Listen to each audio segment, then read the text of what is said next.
Hi guys, I am Haja here. Welcome to pet stream. இன்றைக்கி நம்ம பார்க்க போகிறது அக்னி நட்சத்திரம் நம்ம ஊரில் அதிகமாகிட்டு. ஸோ நம்ம பறவைகளை நம்ம எப்படி டேக் கேர் பண்ணணும், என்னென்ன முறைகளை பின்பற்றணுங்கிறத பற்றி தான் இந்த வீடியோவில் பார்க்க போகிறோம். இந்த வீடியோக்குள்ளே போகிறதுக்கு முன்னாடி நம்ம சேனலில் சப்ஸ்கிரைப் பண்ணலாம், சப்ஸ்கிரைப் பண்ணிக்கோங்க. அப்படியே பக்கத்தில் இருக்க பெல் பட்டனிங் கிளிக் பண்ணிக்கோங்க. அப்போ தான் நான் போடுற வீடியோ உடனுக்குடன் நோட்டிஃபிகேஷன் வரும்.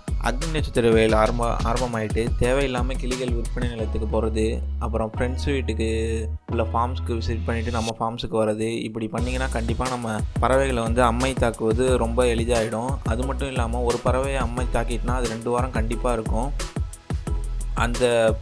அது மட்டும் இல்லாமல் எதிர்ப்பு சக்தி கம்மியாக இருக்கிற பறவைகளுக்கு சீக்கிரமாகவே பரவிடும். ஸோ நீங்கள் வெளியே போகிறத கொஞ்சம் தவிர்த்துக்கோங்க. வெளியே போகிறதுனா பறவைகள் இருக்கிற ஃபார்மு அப்புறம் கடைகளுக்கு விசிட் பண்ணுறது கொஞ்சம் குறைச்சிக்கோங்க. ஸோ அம்மா மட்டும் இல்லை, இந்த வெயில் காலத்தில் நிறையா ஹீட் ஸ்ட்ரோக் அந்த மாதிரி நோயெல்லாம் இருக்குது. நோயெல்லாம் வருவதற்கு நிறையா வாய்ப்பு இருக்குது. ஸோ நீங்கள் தண்ணி வைக்கிறதுல கொஞ்சோண்டு லைட்டாக மஞ்சள் கலந்து வச்சிங்கன்னா ரொம்ப நல்லது. அது மாதிரி ரொம்ப இலகுவான ஆன்டிபயாட்டிக் ஏதாவது கலந்து கொடுக்கலாம். நல்ல சத்தான கொண்டக்கடலை அந்த மாதிரி பயிர் வகைகள் நிறையா கொடுக்கலாம். அப்புறம் கூண்டை நல்லா சுத்தமாக வச்சுங்க. கீழே வேப்பலை போடுங்க. சிகப்பு டாபர் பேஸ்ட்டு அப்புறம் கிளைகளில் அப்ளை செய்யுங்க. அம்மை நோயினால் கால் விரல்கள், நகம் வீங்குவது இதெல்லாம் சரியாயிடும். அந்த டாபர் பேஸ்ட்டை அந்த கிளையெல்லாம் தடவி வச்சிங்கன்னா அப்புறம் விரல்களுக்கு இடையே வரும் கொப்பளம் ஊதிடும். 1-2 நாட்களில் அம்மை நோயிலிருந்து பறவைகள் மீட்டெடுக்க முடியாது. கண்டிப்பாக 2 வாரத்துக்கு மேலே ஆகும் அதை சரி செய்ய.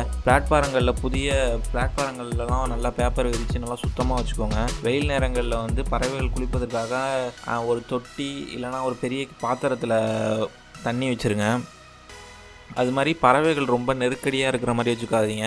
இப்போ இந்த கூண்டில் 2 பறவை தான் விடணும்னா அந்த மாதிரி வச்சுக்கோங்க. ரொம்ப நெருக்கிலாம் வச்சுக்காதீங்க. இந்த வெயில் காலத்தில், கோடை காலத்தில் குஞ்சு பொரிச்சாலும் எப்படி இருந்தாலும் 1-2 குஞ்சு செத்துடும். ஸோ அதை பற்றி நீங்கள் ரொம்ப வருத்தப்படாதீங்க.